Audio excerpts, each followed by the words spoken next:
Queridos alumnos, comenzamos la clase anterior contando una introducción sobre el movimiento de restauración. En esta primera lección queremos tratar los fundamentos de la restauración. Y para ello nos vamos a introducir un poco en la historia de la Reforma protestante.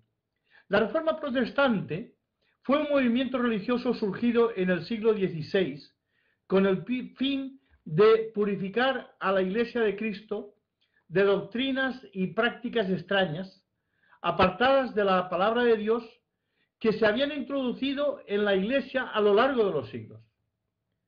En primer lugar, habían abusos doctrinales. Muchas falsas doctrinas, prácticas y supersticiones se habían introducido con el correr del tiempo, y entre ellas vamos a distinguir algunas importantes. Por ejemplo, la intercesión de los santos y de María en el culto y el culto a los mismos. Es decir, teníamos ahí que no había solamente el Señor Jesús entre Dios y los hombres, sino también a todos los santos y a la Virgen María como intercesores. Y también se les daba culto a ellos. La introducción de sacramentos adicionales que no fueron ordenados por Jesucristo. En tercer lugar, la idea de que las obras humanas contribuyen a la salvación. Es decir, no solamente hay que obedecer con la fe, con el arrepentimiento, con el bautismo, sino que había que hacer obras para poderse salvar. La creencia en el purgatorio, que esto ahora, en este siglo XXI, la Iglesia sigue con estas ideas y con estas prácticas. La venta de indulgencias, que supuestamente reducirían la estancia del cristiano que iba a morir al purgatorio. Entonces pagabas una cantidad de dinero y saltabas del purgatorio al cielo. La doctrina de la transustanciación, que también es algo muy importante. Pero sobre todo habían abusos de poder, impuestos eclesiásticos para financiar el papado, que eran crueles y acababan con lo poco que tenía la gente. La inmoralidad de muchos papas, obispos y cardenales. El tema de la simonia, es decir, la práctica de comprar y vender los cargos de la Iglesia por sumas de dinero. Todo eso se había introducido a lo largo de 19 siglos, prácticamente 17 siglos, 18, 14, 15, es decir, desde el principio del cristianismo estos abusos habían entrado en la Iglesia. Ahora bien, tenemos que ir ahora a lo que serían los antepasados de la Reforma, porque hay mucha gente que cuando se habla de Reforma está pensando en Martín Lutero, pero Martín Lutero no fue el padre de la Reforma protestante, porque antes de Lutero hubo otros que lucharon por la pureza doctrinal. Y dos muy concretos. Por ejemplo, John Wycliffe, que vivió entre los años 1328 a 1384. John Wycliffe nació en Inglaterra alrededor de ese año 1328, y al llegar a la Universidad de Oxford comenzó a hacerse famoso por su erudición y sus opiniones radicales. Una de las más radicales tenía que ver con sus teorías sobre el señorío. Wycliffe decía que debía haber cierta separación entre el señorío de la Iglesia y el poder del Estado. Consideraba que el Estado tenía el derecho de quitarle a la Iglesia sus propiedades cuando la Iglesia no estaba desempeñando su cargo legítimo conforme a la Biblia. Y Wycliffe además enseñaba lo siguiente. Primero, que la única ley de la Iglesia es la Biblia. Que todas las decisiones de la Iglesia deben ser sometidas al juicio de la Biblia. En segundo lugar, que la única cabeza de la Iglesia es Cristo. En tercer lugar, que la Iglesia consiste en sus miembros y no en sus cleros. En cuarto lugar, que todos los creyentes son sacerdotes. Y en quinto lugar, que siendo todos los miembros sacerdotes, ellos tenían el derecho de leer la Biblia en su propio idioma e interpretarla por sí mismos. Fijaros que es muy interesante porque nosotros, hoy en el siglo XXI, diríamos que este hombre tenía un gran concepto de lo que era el Nuevo Testamento y la doctrina de los primeros cristianos, puesto que él decía que la Iglesia tiene que tener a la Biblia como única autoridad y que la cabeza de la Iglesia es Cristo, no es ningún papa, no hay ninguna autoridad humana por encima de Cristo, y que la Iglesia consiste en sus miembros y que todos los creyentes eran sacerdotes. Él tenía una visión muy clara de lo que enseñaba el Nuevo Testamento. Sin embargo, estas reformas no echaron raíces muy profundas en su país. Sus seguidores fueron duramente perseguidos y la Iglesia logró acallar las voces de la reforma en Inglaterra. En segundo lugar, tenemos a un personaje muy interesante como John Hooke. La historia de Hooke es muy parecida a la de Wycliffe, pero con un fin muy trágico. Hooke vivió del año 1373 al 1415. En el año 1403, Hooke fue hecho rector de la Universidad de Praga en Checoslovaquia y predicador en su capilla, la cual se llamaba Belén. En principio, Hooke estaba conforme con la doctrina de la Iglesia. Era su estilo de vida lo que él no acataba. Sin embargo, algunos de los escritos de John Wycliffe llegaron a la Universidad de Praga y Hooke, siendo su rector, los estuvo examinando, los estuvo leyendo y estaba muy contento a ver que había otro líder fomentando reformas muy similares a las suyas. Aunque no estaba de acuerdo con la enseñanza de Wycliffe sobre la comunión, vio con agrado lo que la mayoría de los escritos de Wycliffe decían. Los enemigos de Hooke, al escuchar que se habían discutido las obras de Wycliffe en la universidad, se vieron obligados a enfrentarlo y solicitaron al rey que prohibiera toda obra de Wycliffe y que le quitaran a Hooke su púlpito en Belén. El rey lo hizo y Hooke tuvo que tomar una decisión muy difícil. Optó por la obediencia a la Biblia en vez de la obediencia a las autoridades humanas, sean del gobierno que sean o sea de la iglesia que sea. Siguió predicando. Por su popularidad con la gente, el rey no quería crear más problemas y dejó que Hooke siguiese predicando. Hooke acusaba al Papa con estas palabras: un Papa indigno que se oponga al bienestar de la Iglesia no debe ser obedecido. Durante los años siguientes, Hooke fue excomulgado por la Iglesia Católica 2 veces, pero él siguió practicando a grandes multitudes, siguió predicando y siguió practicando la doctrina de la Biblia. Y debido a la protección del gobierno de su país, la Iglesia Católica no pudo hacerle nada.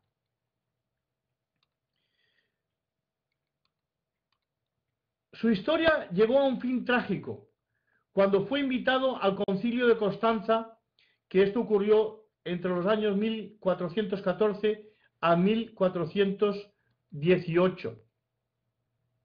Los líderes de la Iglesia pidieron que Hooke presentara ante el concilio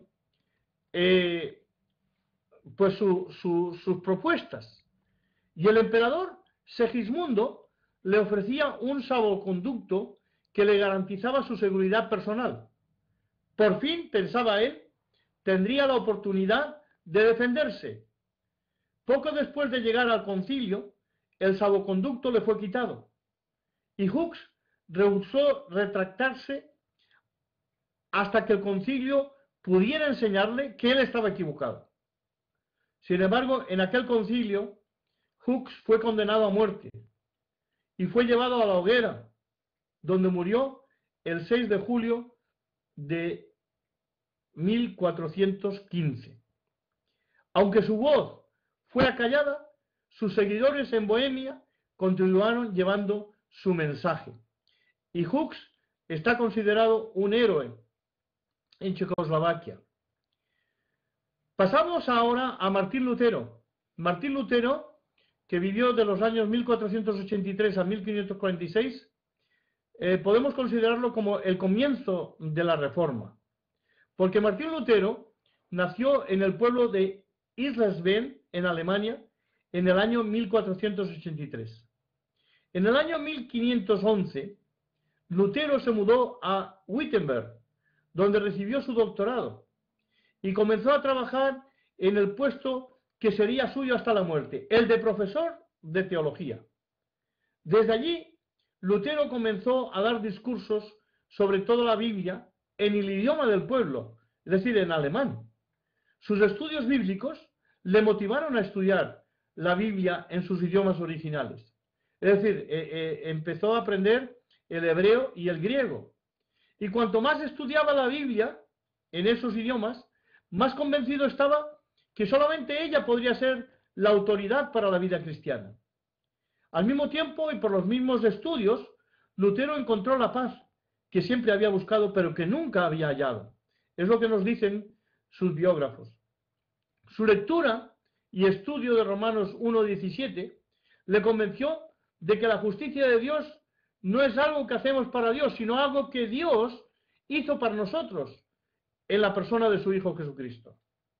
Según los historiadores, dicen que por primera vez experimentó la paz que viene con la seguridad de la salvación.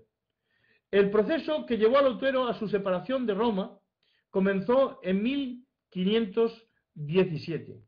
En este año, el Papa decidió conceder el prelado de la diócesis donde estaba Lutero, dos diócesis más. Es decir, aquel prelado que ya tenía varias iglesias, ahora le iba a conceder dos más.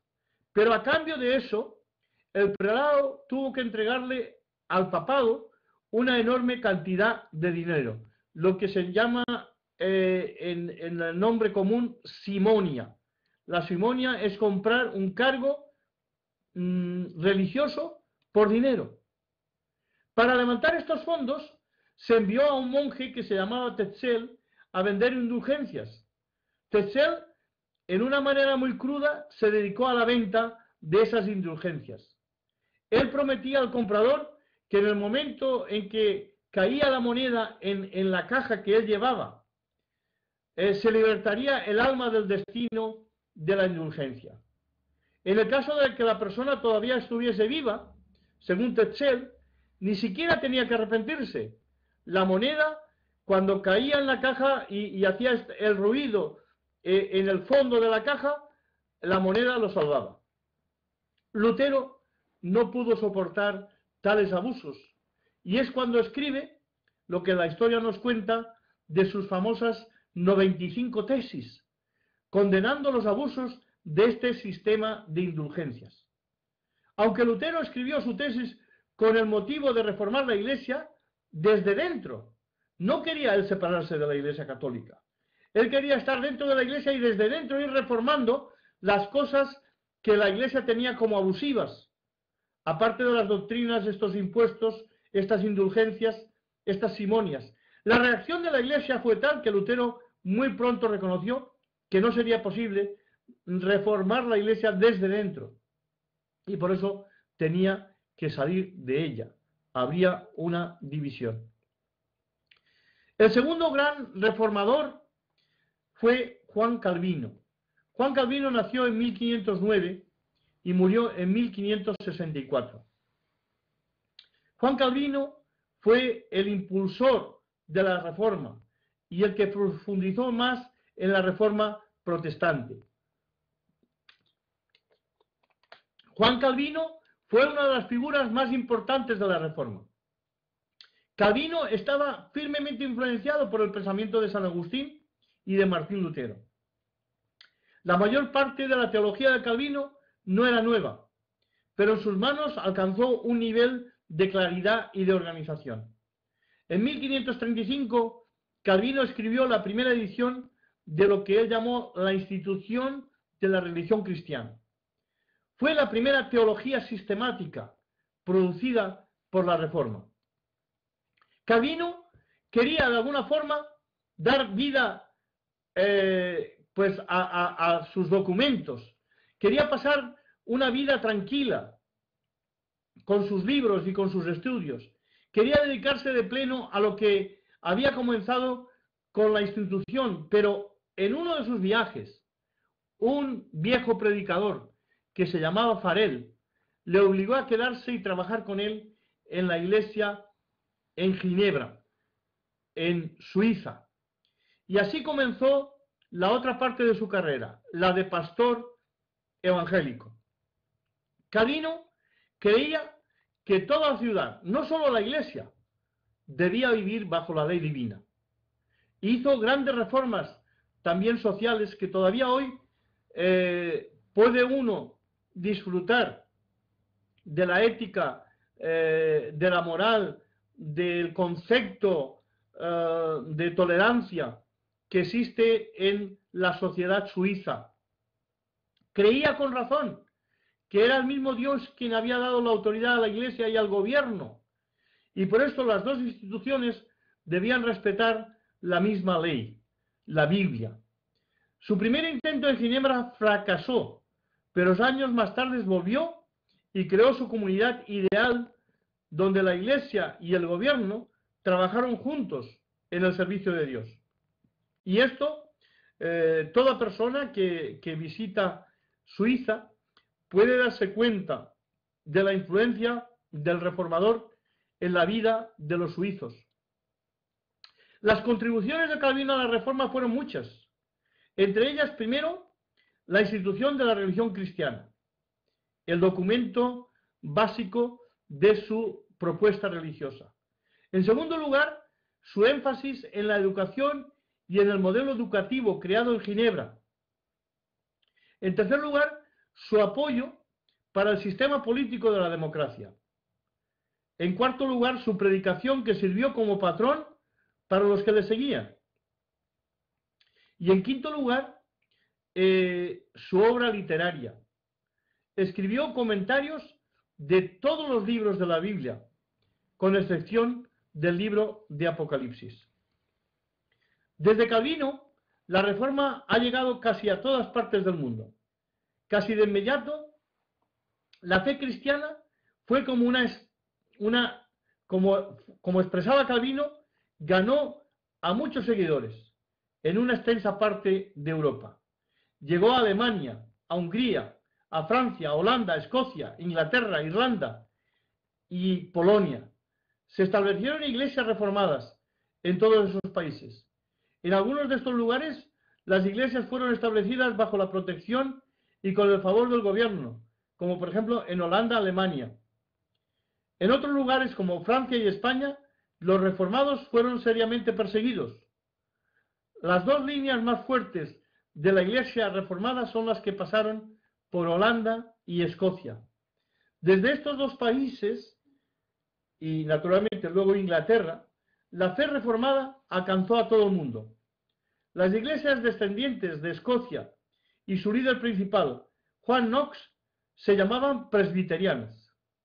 Las descendientes de Holanda se llamaban iglesias reformadas. Ok, ¿cuál fue y cuál ha sido el resultado de la reforma?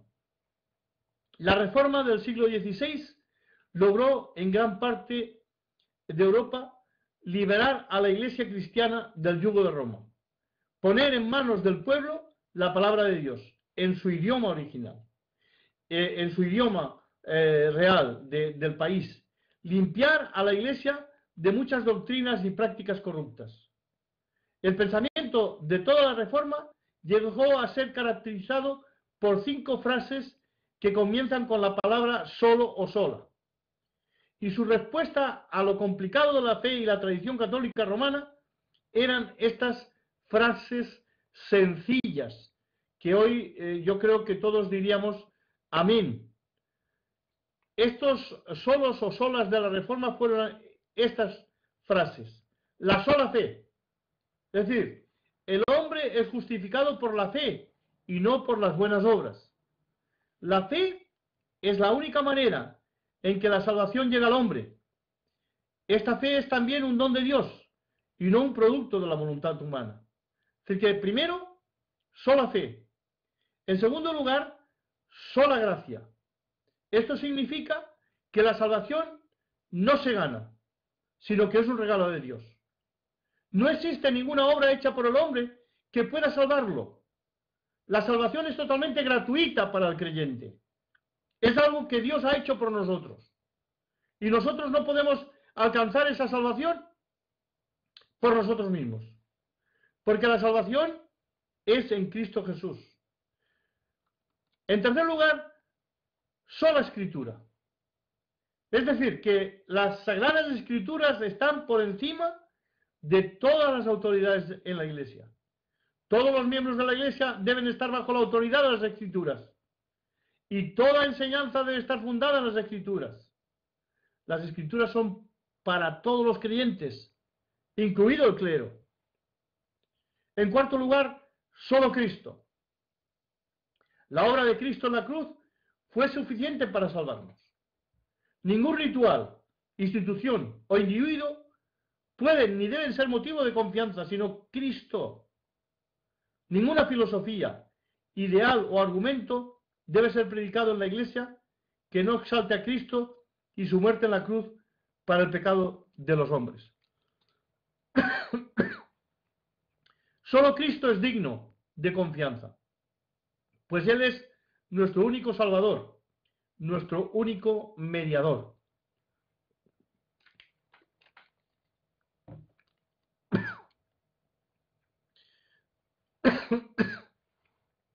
Y el quinto solo a Dios sea la gloria.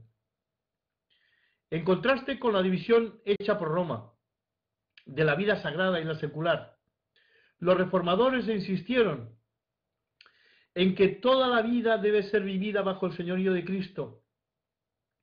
Toda la vida del cristiano debe glorificar a Dios.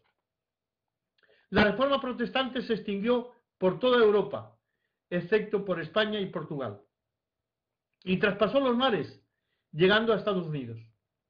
Muchas denominaciones europeas fueron trasplantadas a Norteamérica durante los 2 siglos de la historia colonial. La fundación del movimiento de restauración en América no se podría realizar o no podía haberse realizado independientemente de la historia de la Iglesia en el Nuevo Mundo. De tal modo que resulta imprescindible hacer una reseña del contexto histórico donde se fundamenta la restauración. La América religiosa en tiempos de la colonia.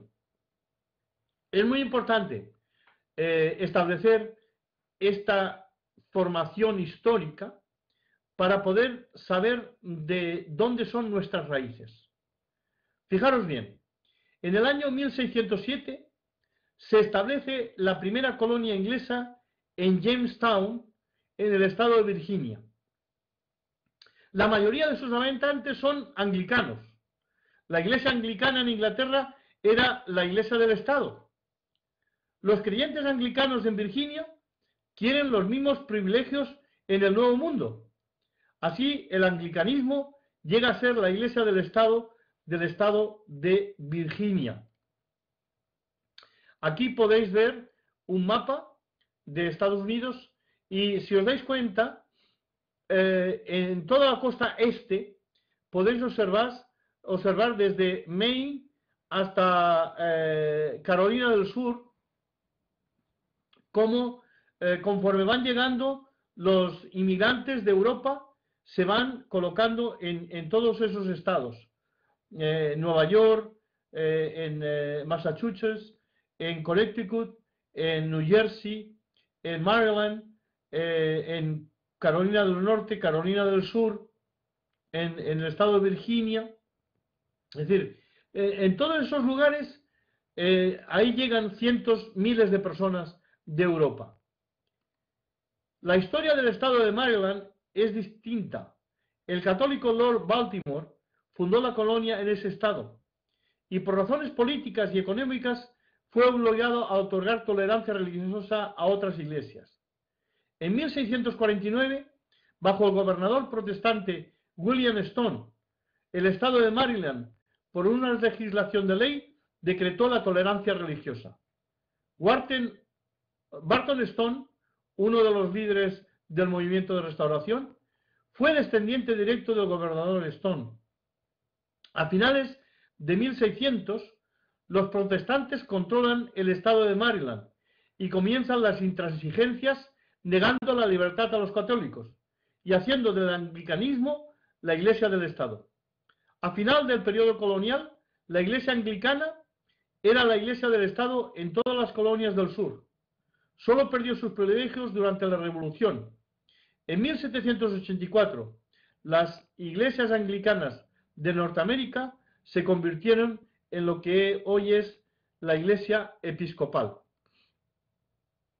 Los estados de New England, Massachusetts, Connecticut y New Hampshire fueron colonizados por los congregacionalistas, llamados también puritanos, un grupo disidente de la Iglesia de Inglaterra.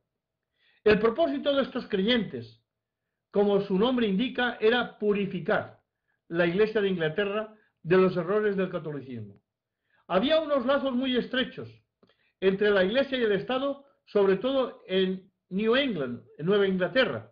Los puritanos eran calvinistas en su teología y fue el grupo más influyente en la época colonial y contribuyó en gran manera al desarrollo de Norteamérica, siendo la denominación más grande a finales de esa época colonial.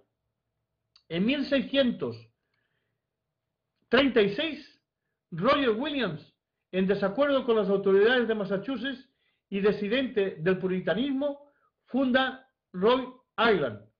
De inmediato abraza la fe bautista y así funda la primera iglesia bautista del continente americano, en Rhode Island. Era el estado con más libertad religiosa que cualquier otro en ese momento. Los primeros colonizadores europeos que llegaron a las costas de New Netherland, conocida posteriormente como New York, fueron holandeses, que llevaron las creencias y prácticas de la Iglesia reformada. Después que los ingleses llegaran a Nueva York en 1654, en Long Island se hablaban ya 14 idiomas distintos. Esto nos muestra la gran diversidad de nacionalidades y, cómo no, también de creencias en esa zona. Pensilvania fue colonizada por distintos grupos de alemanes, por lo que la gran mayoría eran luteranos, pero también habían menonitas y otros grupos religiosos. En 1700 hay una gran migración de los países que forman la Gran Bretaña, sobre todo de Escocia, de Irlanda, hacia los estados de Pensilvania, Virginia y las dos Carolinas. Los escoceses e irlandeses eran presbiterianos, con una teología muy parecida a los puritanos. Hacia 1775, los presbiterianos se habían esparcido por todas las colonias y constituían la segunda denominación más numerosa de América. Es importante resaltar que los dos grandes líderes del movimiento de restauración, Tomás y Alexander Campbell, fueron parte de estas migraciones, si bien ellos no llegaron hasta después del año 1800. Cuando se inicia la Revolución Americana en 1775 para independizarse de Inglaterra, las 5 denominaciones más numerosas en Norteamérica son las siguientes: los congregacionalistas, llamados puritanos, con 685 congregaciones; los presbiterianos, con 543 iglesias; los bautistas, con 498 iglesias; los anglicanos, con 480; y los cuáqueros, con 295 congregaciones. Vamos a ir ahora a los dos grandes avivamientos que se produjeron en este país. Hacia el año 1700, la motivación religiosa que había hecho posible el establecimiento de infinidad de colonias había desaparecido. La apatía por las cosas del espíritu y la decadencia religiosa del siglo XVIII fue seguida por una gran renovación y un gran interés por lo religioso. A esto se le llamó el Gran Avivamiento, el Gran Despertar. Se produjo durante los años 1730 a 1740. Después de la Revolución Americana de 1775, al igual que en muchos periodos de posguerra, experimentaron un decaimiento en la religión. Los años siguientes a la Revolución fueron de gran desánimo, como consecuencia de la guerra, y menos de un 10% de la población se afiliaba a una denominación.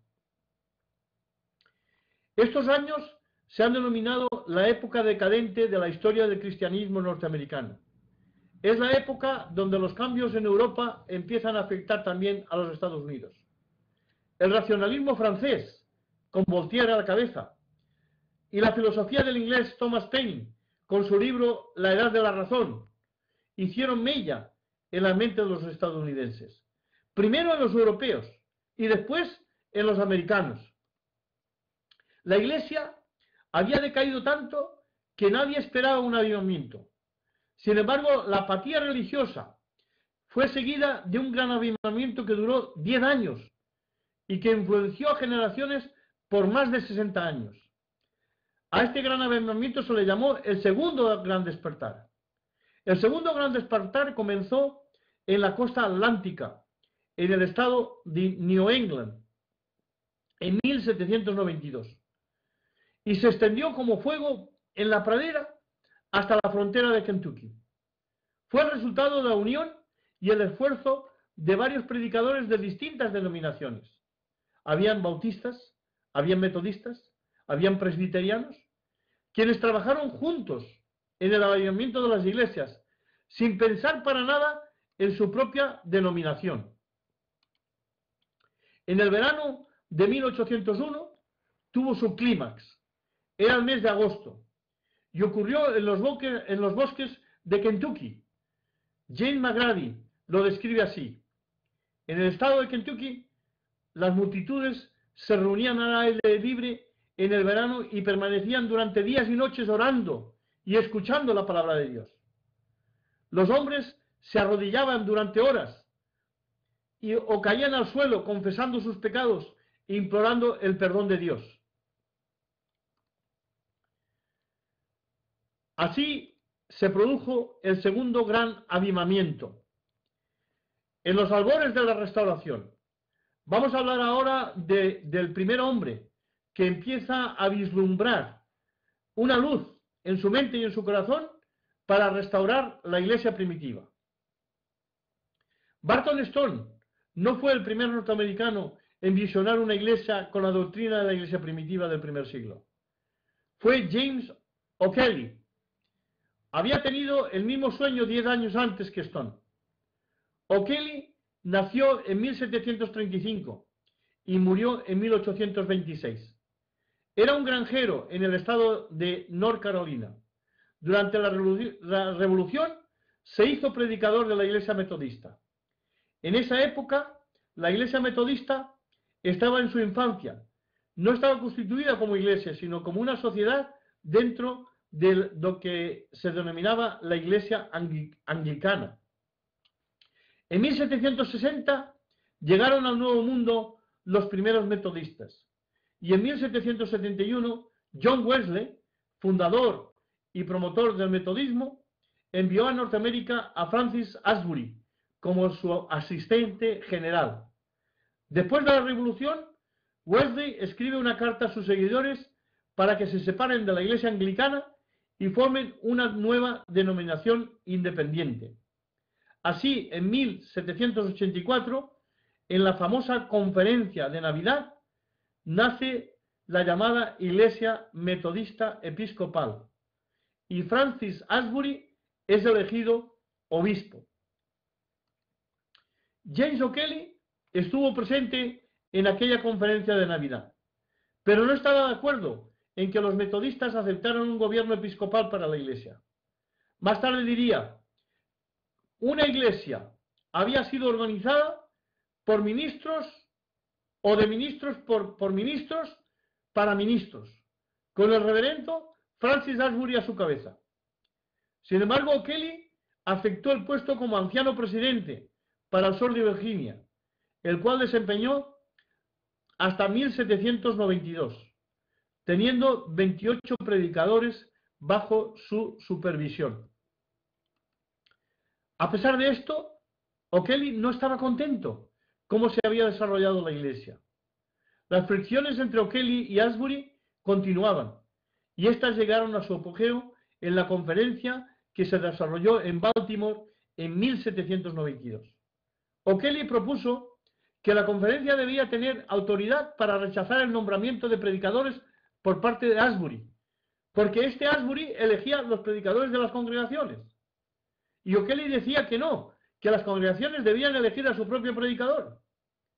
Después de un largo y amargo debate, la conferencia vota a favor de Asbury, y al día siguiente la conferencia recibió una carta de O'Kelly en la que exponía su renuncia como predicador de la Iglesia Metodista.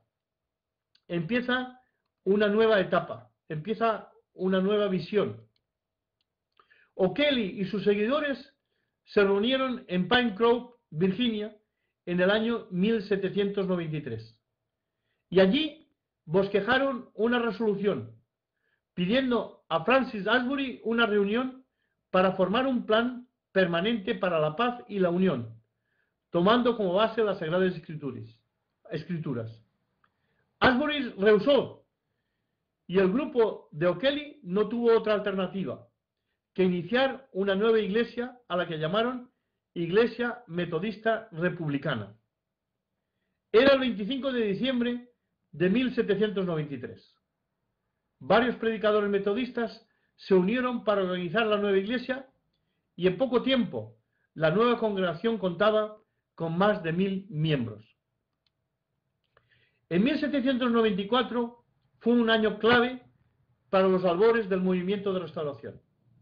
Los predicadores de la naciente iglesia acordaron que el plan bíblico de la iglesia era nombrar ancianos y que la iglesia debía tener nombre bíblico.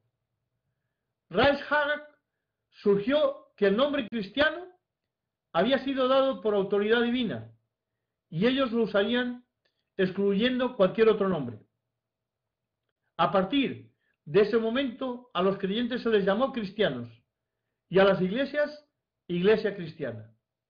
La nueva iglesia cristiana se extendió en todos los estados del sur y al oeste, hacia el año 1809, su membresía era de 20.000 miembros. Sus creencias básicas tenían 3 puntos de referencia. En primer lugar, el nombre cristiano excluyendo a todos los demás. En segundo lugar, el señorío de Cristo como la única cabeza de la iglesia.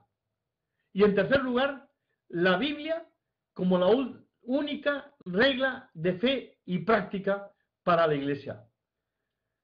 Qué importante, hermanos, cómo hemos visto, cómo se producen los hechos, cómo la Reforma Protestante deriva hacia una mayor visión de lo que manda la Escritura y cómo se forman iglesias evangélicas en toda Europa y cómo esos miembros de las iglesias, cuando empieza la conquista de América, vienen para este país.